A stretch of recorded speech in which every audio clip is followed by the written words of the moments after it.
percaya padamu. Yesus ku percaya padamu. Yesus ku percaya. Yesus ku percaya padamu.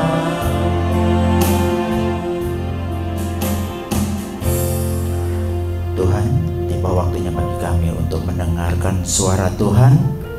Urapi hamba-Mu yang Tuhan pakai saat ini menjadi saluran kebenaran firman Tuhan. Hamba hanya manusia biasa yang penuh dengan kekurangan di sana sini, tapi tutup bungkus hamba-Mu dengan kuasa Roh-Mu yang kudus, sehingga apa yang keluar benar-benar adalah kebenaran firman Tuhan, bukan olah pikir manusia, bukan kecerdasan manusia, tapi benar-benar firman Tuhan yang mampu mengubah sikap hati kami, yang mampu mengangkat di saat kami jatuh. Karena itu Tuhan baik bagi yang berbicara maupun kami yang mendengarkannya.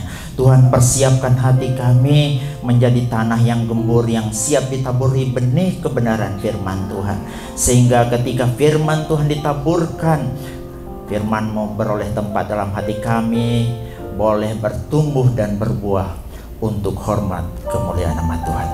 Berfirmanlah ya Tuhan, karena kami siap mendengarkannya. Amin.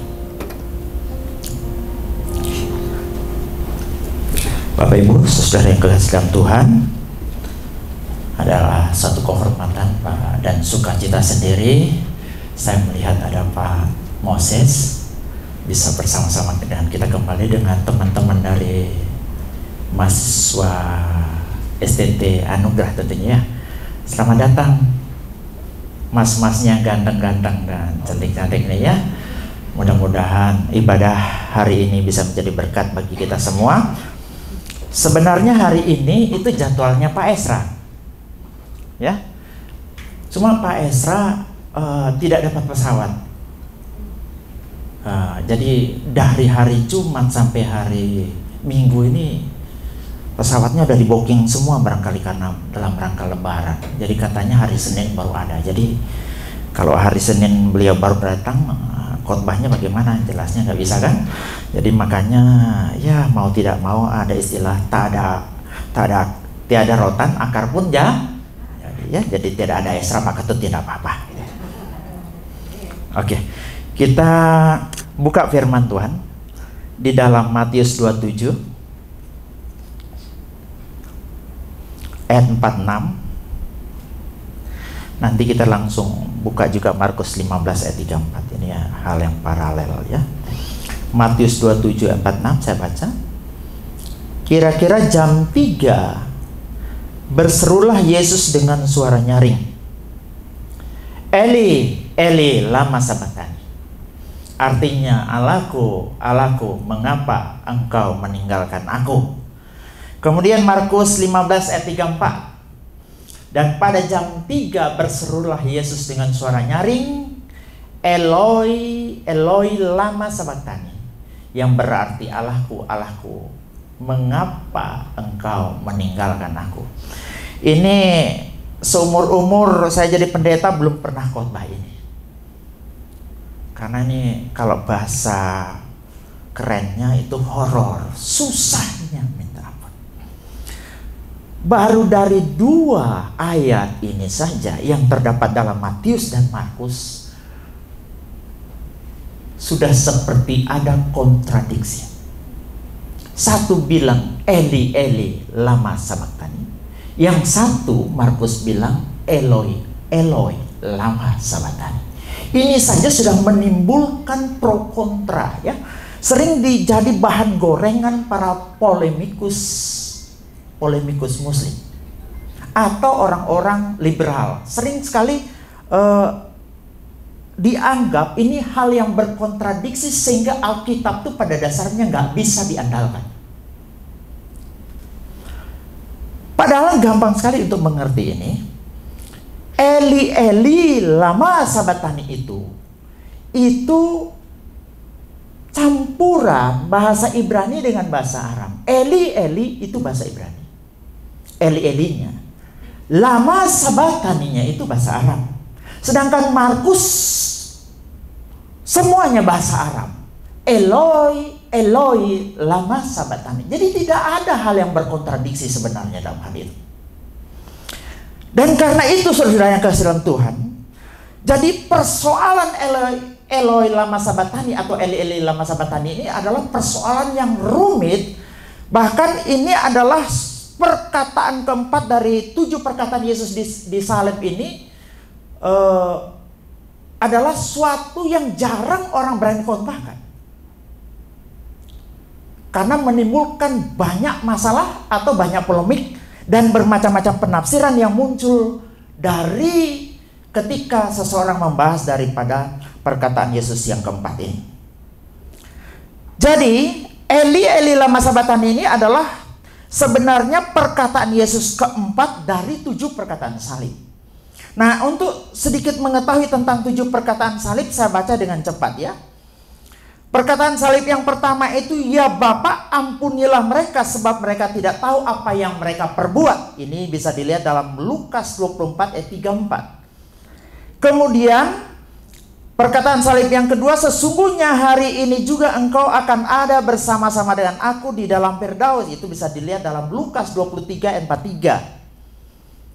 Kemudian dalam Yohanes 19 ayat 26 sampai ayat 27, itu perkataan Yesus, perkataan di salib yang ketiga. Ibu, inilah anakmu, inilah ibumu. Kemudian dalam Matius 27 ayat 46 dan Markus 15 ayat 34, ini perkataan salib yang keempat yang kita bahas sekarang ini. Eli, Eli lama sabachthani, artinya Allahku, Allahku, mengapa engkau meninggalkan aku. Kemudian perkataan salib yang kelima, aku haus, itu bisa dilihat dalam Yohanes 19 ayat 28. Kemudian Yohanes 19 ayat 30, perkataan salib yang keenam yaitu sudah selesai.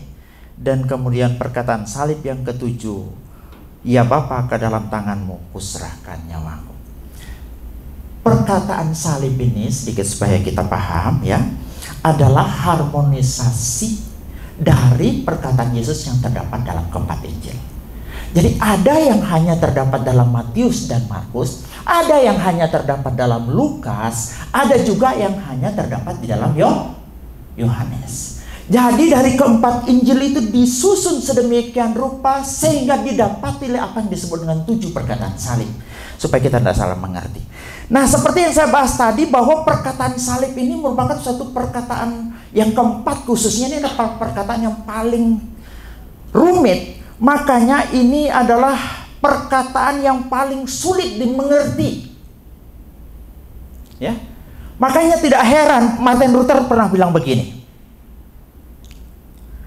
Martin Luther pernah memikirkan ayat ini selama berjam-jam, dan akhirnya ia berdiri sambil memukul dadanya dan berkata, siapakah dapat mengerti bahwa Allah meninggalkan Allah? Ini statement dari Martin Luther. Siapa sih yang bisa ngerti itu? Siapa yang bisa paham perkataan salib yang keempat itu, Eli Eli lama sabachthani itu? Bagaimana kita bisa mengerti Allah meninggalkan Allah sambil dia menepuk dadanya?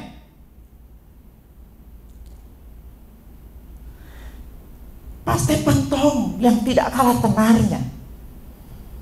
Beliau adalah seorang pengkhotbah besar di Indonesia. Siapa tidak kenal beliau?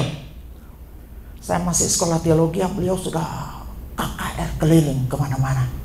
Saya masih muda, sampai sekarang sudah tua. Siapa yang tidak kenal beliau? Dia bilang begini, bahwa manusia tidak akan mengerti 100% kalimat keempat ini, kecuali orang itu mempunyai pengalaman berada di neraka. Tetapi yang melanjutkan bahwa orang yang masuk neraka tidak akan mengerti kalimat ini, karena orang yang masuk neraka adalah orang-orang berdosa, sedangkan Yesus tidak berdosa. Coba bayangkan, Pak Stephen Tong sendiri bilang tidak akan bisa mengerti ini kecuali dia pernah masuk neraka. Sedangkan orang yang masuk neraka pun tidak akan bisa mengerti ini karena mereka berdosa, sementara Yesus tidak berdosa. Jadi wajar kalau memang banyak orang menghindari topik atau tema tentang Eli Eli lama sabachthani. Kalau bisa pengkhotbah akan muter cari jalan lain, jangan singgung itu.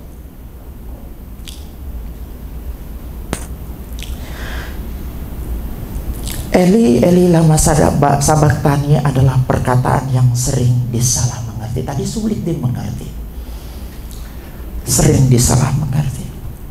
Ketika peristiwa Yesus disalib, di sekitar salib itu ada orang-orang yang mengitari salib itu. Bisa jadi itu adalah orang-orang Yahudi, bisa jadi itu juga serdadu-serdadu atau prajurit-prajurit Romawi.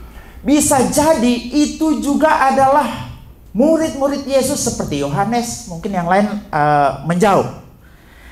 Dan kemudian ketika Yesus berkata, Eli, Eli lama sabachthani, kata-kata Yesus itu disalah mengerti oleh banyak orang yang ada di situ pada zaman itu.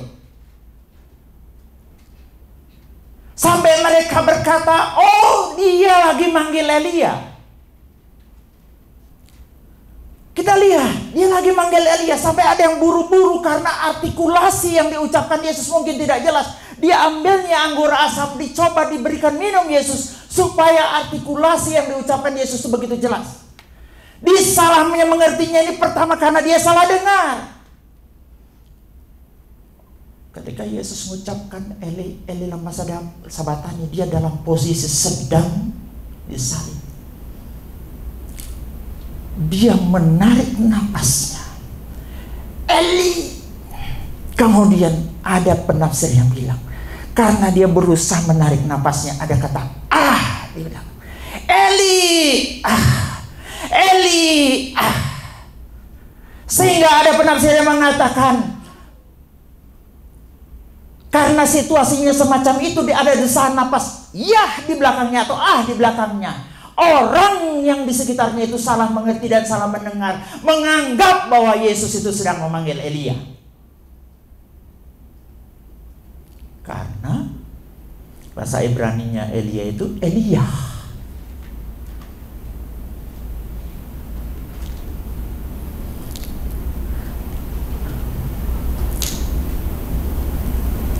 Bisa juga mereka tidak mengerti memang.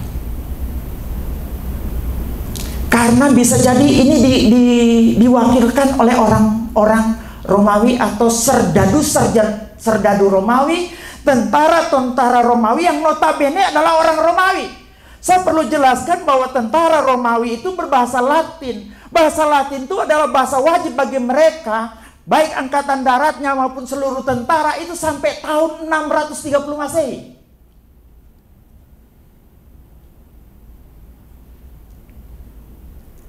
Jadi ketika mereka tentara ini yang notabene setiap hari berbahasa Latin mendengarkan kata Eli, Eli lama sabachthani, wajar jika mereka tidak mengerti tentang apa yang Yesus ucapkan.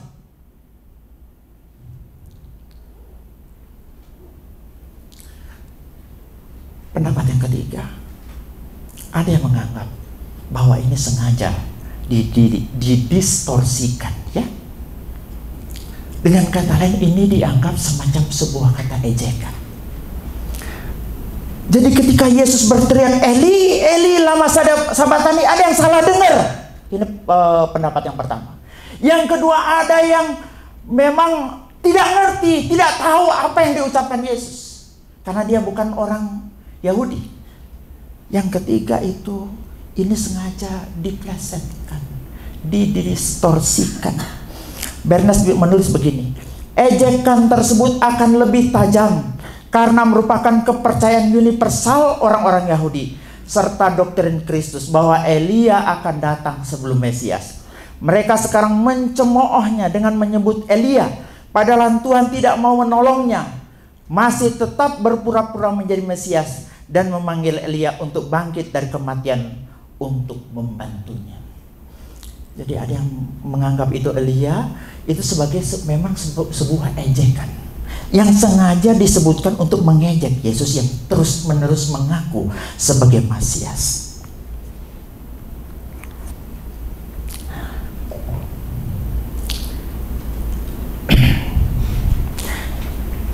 Tadi Eli, Eli lama sabachthani disalah mengerti orang yang ada pada zaman itu, yang ada di sekitar salib. Karena salah dengar, karena memang tidak mengerti, dan sengaja memang didistorsikan.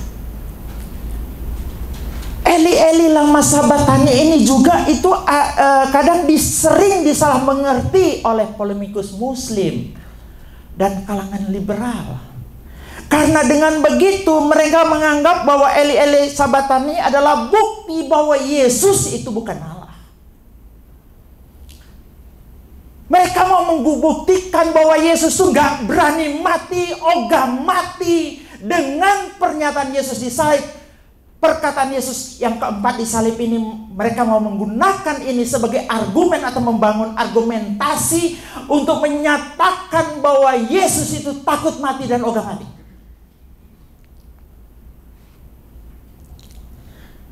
Kalau Bapak Ibu pernah lihat judul novel The Last Temptation of Christ karangan Nikos Kazantzakis, ya, di sana akan lihat bagaimana mereka menggambarkan Yesus yang menggunakan pernyataan atau perkataan salib yang keempat ini. Di sana dibangunlah sebuah novel. Kemudian di situ diceritakan bagaimana Yesus itu ketakutan waktu disalib dan turun dari salib. Kemudian Yesus menikah dengan Maria Magdalena dan hidup tenang dan damai, bahkan beranak cucu. Bahkan ya, kuburan Yesus mereka reka-reka. Mereka katakan bahwa kuburan Yesus itu ada di makam Talpiot. Novel ini menghasilkan begitu banyak uang, bahkan difilmkan.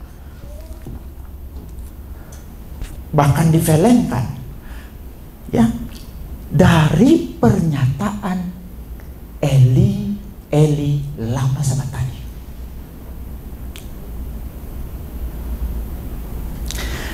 Jadi saudara yang kekasih dalam Tuhan, sebenarnya pernyataan atau kesalahanmengertian mereka terhadap Eli sabatani atau pernyataan salib yang keempat atau perkataan salib yang keempat ini bisa disanggah dengan berapa bukti.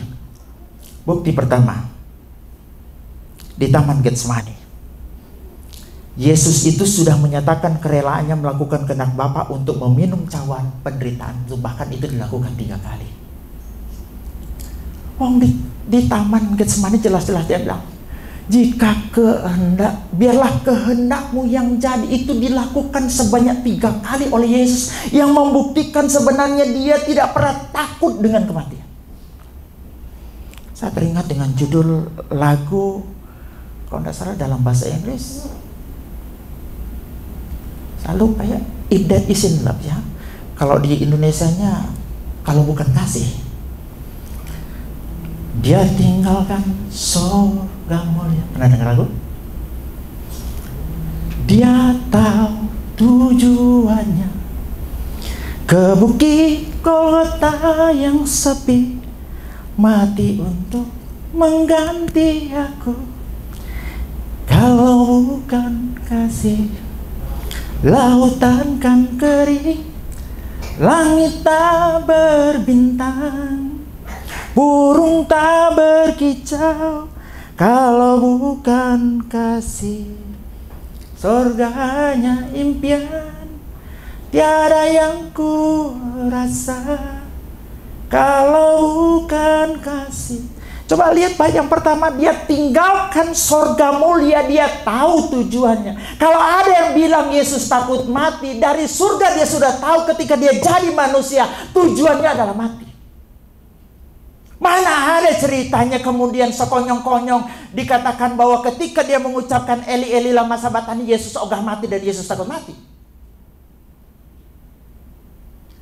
Padahal master plan keselamatan itu mulai dari Yesus turun dari surga yang mulia menjadi manusia. Di dalamnya itu ada kematian. Dia sudah tahu tujuannya.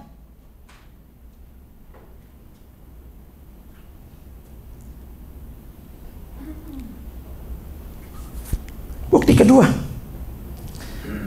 Matius 27 ayat 34, ini dasarnya. Lalu mereka memberi dia minum anggur bercampur empedu. Setelah ia mengecapnya, ia tidak mau meminumnya. Markus 15 ayat 23, lalu mereka memberi anggur bercampur mur. kepadanya, tetapi ia menolaknya.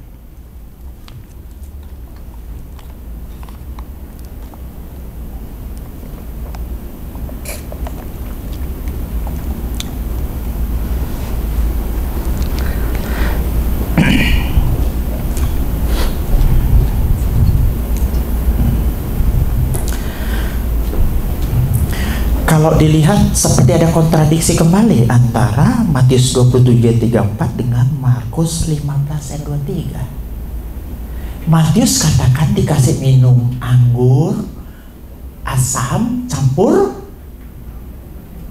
empedu. Markus bilang diberi anggur bercampur. Ini anggur ini osos ya, osos dalam bahasa asli. Dicampur empedu. Yesus itu diberi minum itu 2 kali.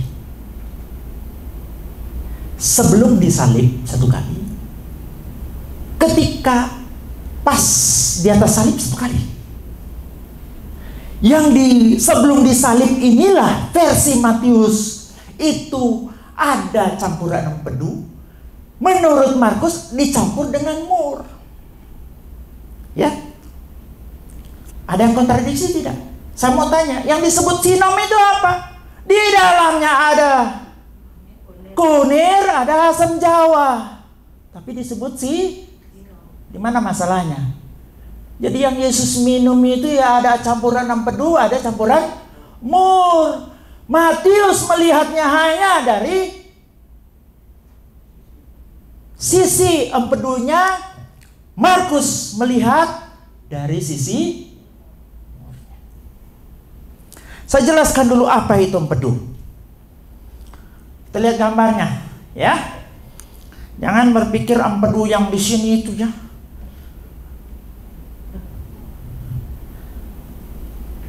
Empedu ini bahasa Ibrani-nya rosi, Yunani-nya kole. Ini pohonnya, umbinya itu kayak wortel.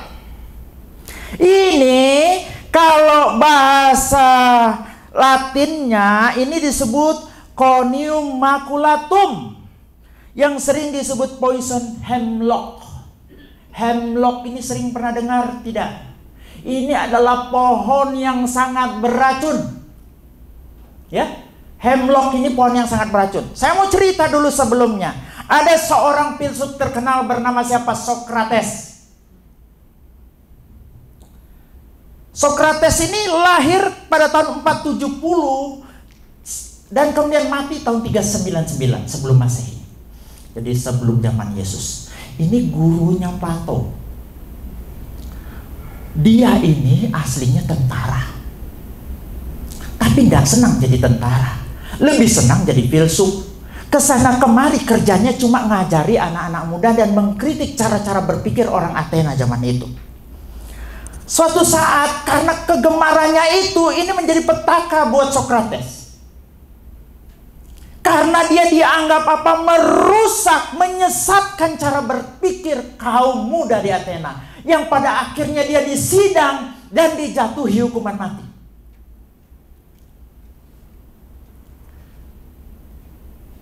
Hukuman matinya adalah meminum hemlock, meminum empedu.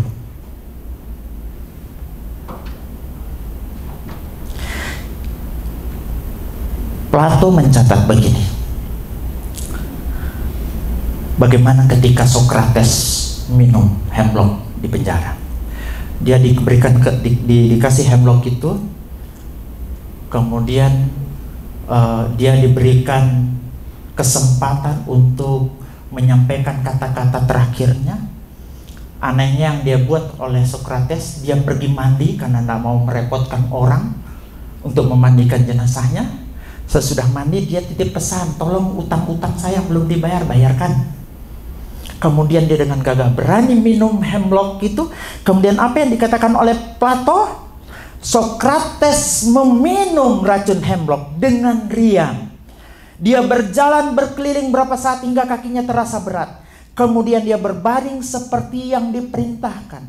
Ketika racun mulai bekerja, Sokrates perlahan-lahan kehilangan sensasi di tubuhnya. Dia perlahan menjadi dingin dan kaku dari kaki ke atas. Ketika anggur dicampur dengan hemlock, itu akan memberi efek bius kepada seseorang. Tapi kalau kebanyakan racun, ketika Yesus disuguhkan dengan anggur yang ada campuran hemlocknya, dia menolak karena dia mau menghadapi kematiannya dengan kesadaran penuh. Dia tidak mau menghadapi kematiannya dengan ketidaksadaran atau setengah sadar. Siapa yang bilang Yesus takut mati? Sedangkan kematiannya dia hadapi dengan gagah perkasa. Dia hadapi dengan kesadaran penuh.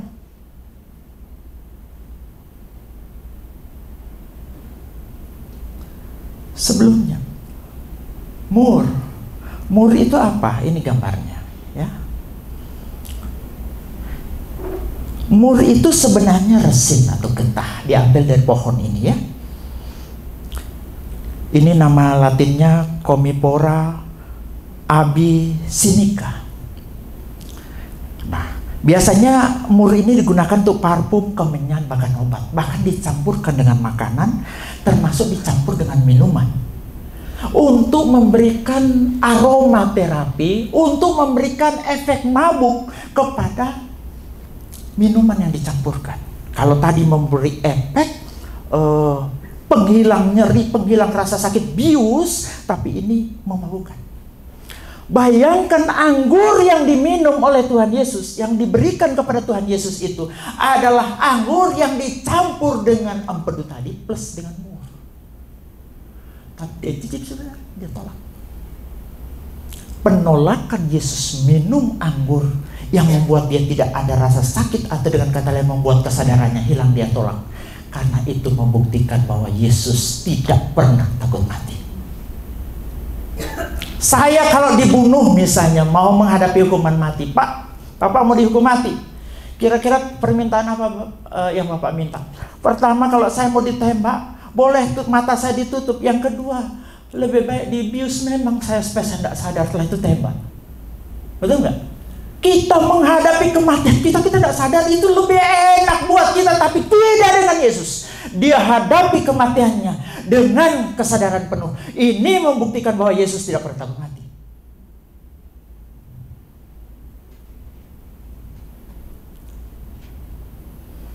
Bukti ketiga. Bukti pertama, dia memang tahu tujuannya. Dibuktikan di Taman Getsemani bahwa dia memang menyerahkan, rela minum cawan penderitaan yang Bapaknya berikan. Bukti kedua tadi, dia menolak minum anggur yang telah dicampur dengan empedu plus dengan mur. Itu menandakan bahwa dia menghadapi kematiannya dengan kesadaran penuh. Yang ketiga, keberanian murid-murid Yesus martir itu sebenarnya karena mereka melihat gurunya yang begitu berani menghadapi kematian. Paulus bilang kematian itu adalah keuntungan karena dia melihat Yesus yang begitu berani menghadapi kematian. Jangan pernah berpikir keberanian murid-murid itu muncul sendiri, karena melihat teladan yang Yesus berikan. Petrus mati disalib dengan kepala di bawah. Tadinya begitu penakut, tapi setelah ketika melihat Yesus mati disalib, dia meneladani kematian Yesus sampai rela mati disalib dengan kepala di bawah. Andreas juga disalib yang berbentuk X. Matius bahkan mati dibunuh dengan pedang di daerah Ethiopia. Yakobus juga saudara Yesus itu, ya, saudara tiri Yesus. Itu mati kenapa? Dirajam dengan batu, bahkan ada cerita bahwa dia dinaikkan ke bumbungan Bait Allah di mana Yesus pernah dicobai dan dilempar dari sana. Yohanes juga begitu, pernah digoreng, pernah direbus dalam minyak mendidih. Markus mati di Alexandria, dia ditarik hidup-hidup dengan kuda di jalan yang terjadang berbatu-batu. Saya tidak perlu cerita lagi, hampir semua murid Yesus martir. Keberanian murid Yesus mati karena melihat keberanian Yesus mati. Kalau ini saya teringat dengan Prabu Linggabuana. Ada seorang Prabu dari Sunda Galuh bernama Prabu Linggabuana. Prabu Linggabuana ini punya anak yang begitu cantik sampai tersiar di seluruh seantero Nusantara, bernama Dyah Pitaloka Citraresmi. Karena kecantikannya begitu luar biasa, tidak urung seorang raja bernama Hayam Wuruk juga menyukainya, jatuh cinta kepadanya. Singkat cerita, diaturlah upaya untuk memakcomblangi antara Hayam Wuruk dengan Dyah Pitaloka. Akhirnya terjadi kesepakatan bahwa Hayam Wuruk menikahi putri Dyah Pitaloka. Singkat cerita, berlayarlah Prabu Linggabuana ini dari Bogor sana sampai di Jawa Timur sini. Terus mereka ke Majapahit sana di daerah Trowulan. Di sana bikin pesanggrahan untuk mengatur acara pernikahan yang begitu besar dan luar biasa, karena pernikahan tingkat nasional, di mana seorang raja kawin dengan putri raja Sunda Galuh atau Pajajaran zaman itu. Ketika mereka bikin pasanggrahan di sebelah utara, alun-alun di Trowulan namanya Bubat, tiba-tiba Patih Gajah Mada mempunyai kepentingan lain dalam kaitan pernikahan antara Hayam Wuruk dengan Dyah Pitaloka. Gajah Mada begitu ambisi ingin memperluas wilayahnya, yang pada akhirnya menganggap bahwa pernikahan Dyah Pitaloka dengan Hayam Wuruk adalah bentuk tunduknya kerajaan Sunda Galuh atau Pajajaran terhadap Majapahit. Sehingga Dyah Pitaloka itu dianggap oleh Hayam Wuruk hanyalah selir dari Hayam Wuruk oleh Gajah Mada. Tetapi maunya Prabu Linggabuana, Dyah Pitaloka adalah permaisuri. Tersinggunglah Linggabuana dengan jumlah pasukan yang tidak seberapa yang mengawal dia waktu itu pergi ke Majapahit. Terjadi pertempuran di sana antara pasukan Gajah Mada dengan Prabu Linggabuana. Seluruh pasukan Sunda Galuh mati karena jumlahnya tidak seberapa. Keberanian Linggabuana waktu itu diikuti oleh seluruh pasukan dan pengikutnya. Semuanya berani berperang, padahal kalau hitung-hitungan jumlah jelas mereka kalah. Keberanian daripada Linggabuana ini mendorong anak buahnya ikut menjadi berani. Karena begitu cintanya terhadap Prabu Linggabuana, masyarakat menjulukinya sebagai Prabu Wangi. Sehingga setiap pengganti dari Prabu Wangi ini namanya Prabu Siliwangi. Dari kata silih wangi, penerus Prabu Wangi. Apa yang saya mau sampaikan? Keberanian pemimpin itu adalah teladan keberanian anak buah. Keberanian murid-murid Yesus martir itu karena memang Yesus berani dalam menghadapi kematian. Siapa yang bilang Yesus takut dengan kematian? Amin. Yang keempat,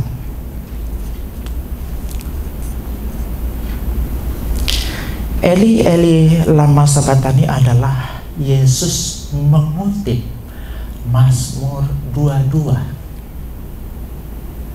Saya ulang, Yesus sedang mengutip Mazmur 22. Banyak orang tidak setuju.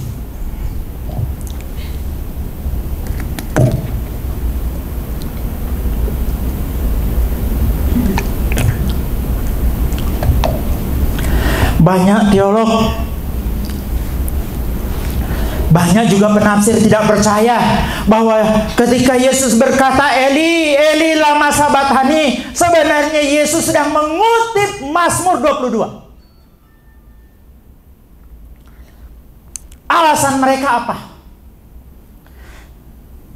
Alasannya dia bilang, Mazmur 22 itu Eli, Eli lama sabachthani. Sedangkan dalam perkataan Yesus di salib, Eli, Eli lama sabachthani. Di mana bedanya? Perlu kita mengerti, Mazmur 22 itu adalah bahasa Ibrani, menggunakan kata azab di situ. Makanya jangan heran kata azab itu sering digunakan di sinetron Indosiar, karena memang bahasa Arab, bahasa Ibrani, bahasa Aram itu satu rumpun. Pernah ya nonton film Asap Indosiar? Nah, asap itu Eli, Eli lama sabachthani. Kalau memang Yesus mengutip Mazmur 22, seharusnya kan Eli, Eli lama sabachthani, bukan Eli, Eli lama sabachthani. Ini alasan mereka. Padahal harus dimengerti bahwa ketika Yesus mengatakan Eli, Eli lama sabachthani, dia menggunakan bahasa yang dia gunakan sehari-hari. Karena waktu itu di Israel sana, bahasa sehari-hari mereka adalah bahasa Arab. Di tempat ibadah bahasa Ibrani, bahasa pasar bahasa Arab, bahasa internasional bahasa Yunani, bahasa pemerintahan bahasa Latin. Ada 4 bahasa.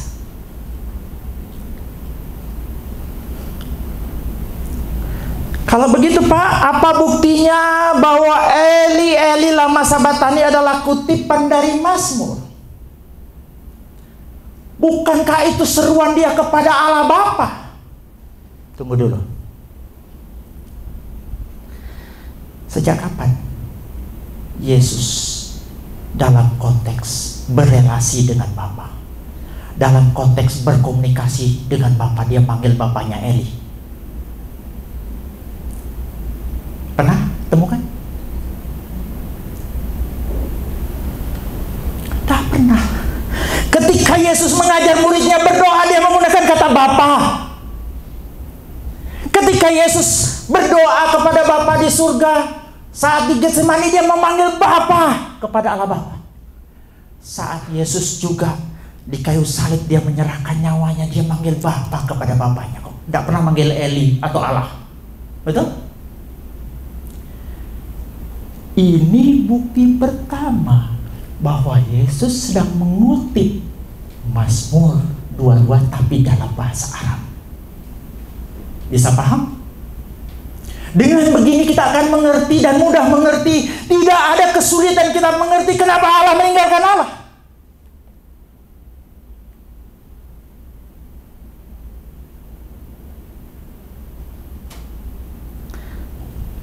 Yang kedua, ada kaitan loh antara kegelapan yang terjadi dengan apa yang Yesus kutip.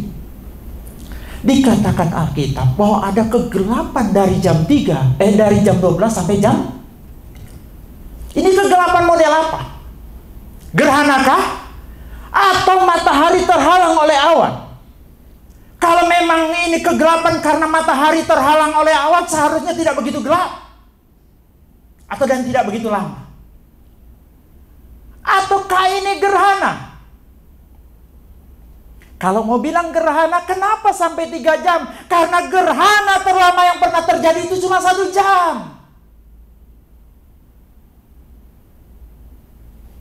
Kalau begitu ini apa? Apakah gerhana yang mungkin luar biasa? Saya mau jelaskan ya. Paskah ini, penyaliban Yesus ini mendekati Paskah. Dan Paskah itu selalu dekat dengan bulan purnama. Dan tidak ada ceritanya gerhana itu terjadi pada bulan purnama. Betul? Bagaimana bisa terjadi pada bulan purnama? Ini apa? Posisi bulan berada di, posisi bumi berada di antara posisi bulan berada, bumi itu berada di tengah-tengah antara matahari dan bulan. Jadi tidak mungkin ada gerhana pada hari itu. Kalau begitu itu peristiwa apa? Itu peristiwa khusus. Kalau itu peristiwa khusus, apa kaitannya dengan Mazmur 22? Saya jelaskan. Coba kita buka Mazmur 22 ayat 1. Untuk pemimpin biduan menurut lagu apa? Rusa. Rusa dalam bahasa Ibrani-nya di situ menggunakan kata apa? Ayelet. Di kala fajar zakat, ya. Mazmur Daud. Ya, coba kita lihat ayat yang kedua. Allahku, Allahku, mengapa engkau meninggalkan aku? Eli, Eli, lama azabtani. Coba kita naik satu gambar rusa itu. Rusa itu kalau betina begini namanya ayelet. Tapi kalau ada tanduknya dan namanya ayal, itu rusa jantan. Kenapa saya bisa bedakan mana rusa betina dan rusa jantan? Saya ini pernah ditanduk rusa. Saya kelas 4 SD, lagi metik kelapa sama bapak saya. Tiba-tiba ada orang berteriak, rusa, rusa. Saya ikut lari, saya kejar. Ternyata saya kalah cepat dengan seorang bapak bernama Pak Nandung. Dia potong kaki rusa tersebut, tapi masih bisa lari rusanya. Singkat cerita, saya kembali metik kelapa dengan bapak saya. Tiba-tiba ada gonggongan anjing dari sana dan anak kecil berteriak, anaknya rusa. Tanpa pikir panjang, saya lompat di pagar. Pada saat yang sama rupa-rupanya rusa dari sebelah sana, dia lompat di pagar. Ketemulah saya dengan rusa tersebut dan saya pingsan. Ditabrak. Untung yang nabrak saya adalah rusa betina. Kalau tidak mati. Singkat cerita, kemudian rusa itu ditangkap dan saya ke bagian pantatnya waktu itu karena dibagi-bagi ya. Wah, akibat berbenturan saya mungkin tuh rusa juga pingsan. Jadi ayal itu nggak punya, ini rusa betina. Sedangkan ayal itu rusa jantan. Jadi kalau begitu, Mazmur 22 itu lagu rusa betina di kala harusnya lebih bagus diterjemahkan begitu, karena ini bukan semua rusa. Nah, saya masuk dulu ke kata sakar atau fajar. Fajar adalah periode menjelang matahari terbit, yaitu ketika cahaya Aram mulai muncul hingga sesaat sebelum matahari mulai naik dari cakrawala. Jadi yang namanya fajar itu ketika ini kegelapan, dia mendekati ujungnya, mulai ada cahaya-cahaya terang sedikit, itu namanya fajar. Mazmur 22 ini adalah nyanyian rusa betina ketika menghadapi kegelapan, mendekati terang fajar. Nah, maksudnya apa di sini? Pada waktu Yesus melihat ada terjadi suatu gelap yang luar biasa dari jam 12 sampai jam 3. Mendekati jam 3 Yesus ngomong, Eli, Eli, lama sabachthani. Karena dia sedang melihat ada kegelapan yang begitu luar biasa dan di ujungnya akan muncul fajar yang terang benderang. Dengan kata lain, saya mau katakan bahwa apa? Ayat sakar dinyanyikan pada waktu tertentu oleh terutama kalangan wanita Yahudi untuk meratapi sesuatu yang terjadi, dan dilakukan juga oleh sebagian kaum pria dengan harapan ada mujizat di saat gelap mengambil. Apa yang saya mau bawa saudara? Eli, Eli lama sabachthani. Sebenarnya Yesus tidak sedang berteriak kepada Allah Bapa. Sebenarnya dia sedang memuji lagu pujian yang berjudul Ayelet Zakar.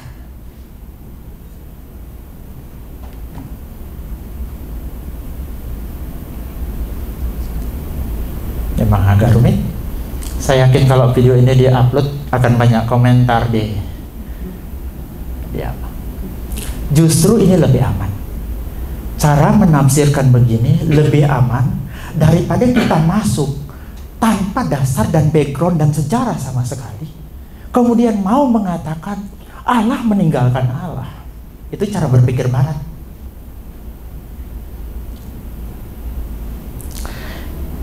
Yang kelima, Eli Eli lama sabachthani adalah nyanyian pengharapan. Tadi saya katakan nyanyian rusa betina di kala fajar adalah nyanyian, ya. Itu madah. Kapan madah ini dinyanyikan? Pada hari raya Purim. Pernah dengar hari raya Purim? Hari raya Purim itu adalah hari memperingati bagaimana orang Israel itu diselamatkan secara luar biasa dari rencana Haman untuk genosida atau Holocaust barangkali terhadap bangsa Yahudi. Tapi tiba-tiba mereka diselamatkan. Bangsa Yahudi waktu itu mengalami kegelapan yang luar biasa, tiba-tiba mendapat pertolongan Tuhan. Mereka menjumpai terang yang ajaib dan mereka diselamatkan. Ditetapkanlah dalam kitab Ester itu namanya Hari Raya Purim. Hari Raya Purim ini kemudian itu ketika mereka merayakan Hari Raya Purim, yang pasti mereka menyanyikan Mazmur 22 ini, Ayelet Sarka ini, ya. Pasti mereka menyanyikan itu.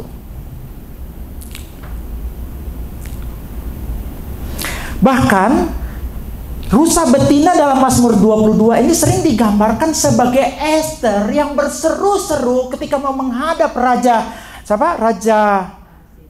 Ahasiweros waktu itu. Dia sedang menyanyikan lagu itu ketika mau menghadap raja. Inilah tradisi ini kemudian menyanyikan lagu atau pujian Alayat Sakar ini kemudian terus-menerus dilakukan pada waktu Hari Raya Purim. Ini Bapak Ibu boleh lihat, buktikan nanti dalam Talmud Babylon. Bisa juga melihat dalam traktat Megillah Gemara, ya, kalau ingin buktinya. Dengan kata lain saya mau katakan apa? Lagu Eli lama sabachthani ini namanya lagu Ayelet Sarka. Ini dinyanyikan pada Hari Raya Purim. Ketika kegelapan datang, mereka menyanyi sungguh-sungguh dan terjadilah mujizat. Yang seharusnya mereka mati semua, tiba-tiba mereka mendapat pertolongan Tuhan. Pada saat Yesus mengucapkan Eli lama sabachthani, seperti dia mau bilang, "Hei rusa betina, hai rusa betina, hai Ayelet, ayo nyanyikan Ayelet Sarka. Nyanyikan pujian ini. Ini adalah nyanyian pengharapan akan terjadinya mujizat." Bahasa Inggrisnya rusa apa? Deer. Konon dari kata deer ini muncul kata untuk sayang apa? Deer. Itu munculnya dari kata rusa. Nanti kalau Bapak Ibu belajar di kitab Kidung Agung, kitab Amsal, di sana perempuan orang yang dikasihi oleh Salomo itu digambarkan seperti gijangan rusa. Jadi Yesus dari salib bilang, kekasih-kekasihku, ya. Ingat Eli lama sabachthani, isi lagu Ayelet Sarka. Karena di situ jadi omongan Eli lama sabachthani ini ditujukan adalah bentuk penghiburan untuk Maria dan perempuan-perempuan yang lain yang semua berada di bawah salib. Saya luar biasa kalau merenungkan ini. Ini bukan teriakan ketakutan. Ini teriakan pengharapan. Luar biasa Yesus kita. Di saat dia menderita, dia tidak hanya mikiri penderitaannya, tapi dia mikiri penderitaan batin daripada orang tuanya. Makanya dia hiburkan. Ingat lagu Ayelet Saka. Itu yang mau sampaikan di situ. Kesimpulannya, Eli Eli lama sabatani adalah perkataan keempat dari 7 perkataan salib. Yang kedua, Eli Eli lama sabatani itu sulit dimengerti. Memang sulit dimengerti. Yang ketiga, Eli Eli lama sabatani itu sering disalah mengerti oleh orang yang berada sekitar salib, oleh orang-orang sekarang ini, khususnya orang Islam dan orang liberal. Eli Eli lama sabatani adalah kutipan dari Mazmur 22. Buktinya apa? Dalam berkomunikasi dengan Allah Bapa, Yesus selalu menggunakan kata Bapa, tidak pernah menggunakan kata Eli atau Allah. Yang kedua, ada kaitan kegelapan yang terjadi saat penyaliban dengan Ayelet Zakar. Yang berikut, Eli Eli lama sabatani adalah nyanyian pengharapan yang dinyanyikan saat hari raya Purim. Yesus menyemangati Dir atau rusa betinanya atau kekasih hatinya, karena ada terang sehabis gelap. Pelajarannya apa?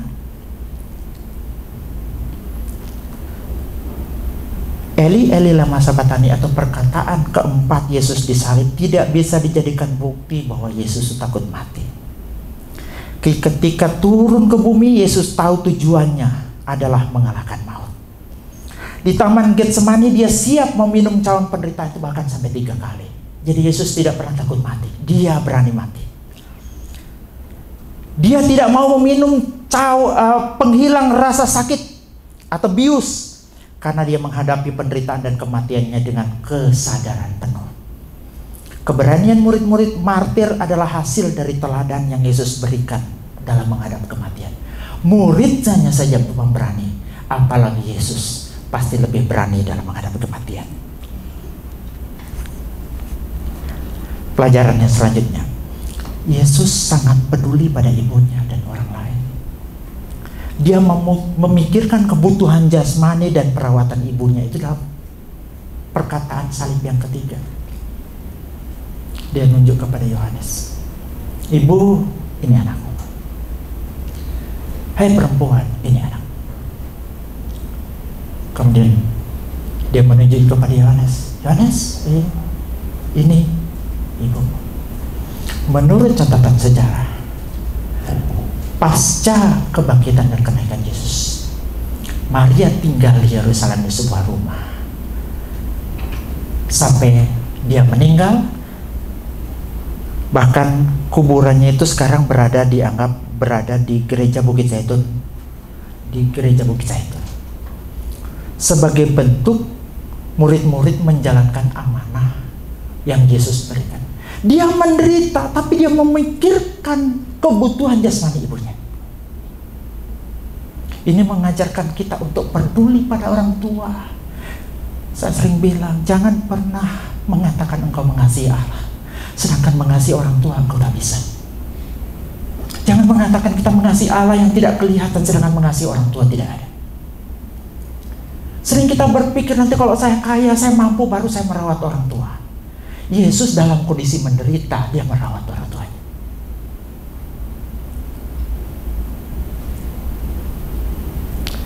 Bukan cuma urusan jasmani yang Yesus urus. Selain itu ya, sebelumnya ada juga tradisi yang mengatakan Maria itu dibawa oleh Yohanes ke Efesus, karena Yohanes itu melayani di Efesus. Makanya konon ada rumah di Efesus sana yang dijadikan bukti bahwa itu menjadi rumah Maria. Jadi artinya betul-betul Yesus peduli dalam tengah kependeritaannya, masih sempat mikiri orang lain. Lah kalau kita kan biasa terbalik. Wong sakit sedikit aja kita mikirin diri kita, bukan mikirin orang lain. Ini sudah mau menghadapi sakratul maut, orang Islam bilang, tapi masih mikirin orang tuanya, mikirin orang lain. Pelajaran berikutnya, dia menguatkan mental dan psikologis orang yang dikasihi, padahal dia sendiri sedang menderita.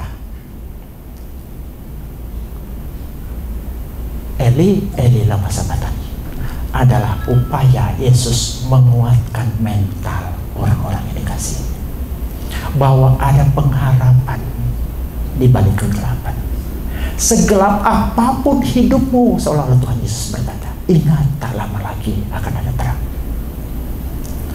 Eli, Eli lama sabachthani adalah nyanyian pengharapan buat kita. Amin.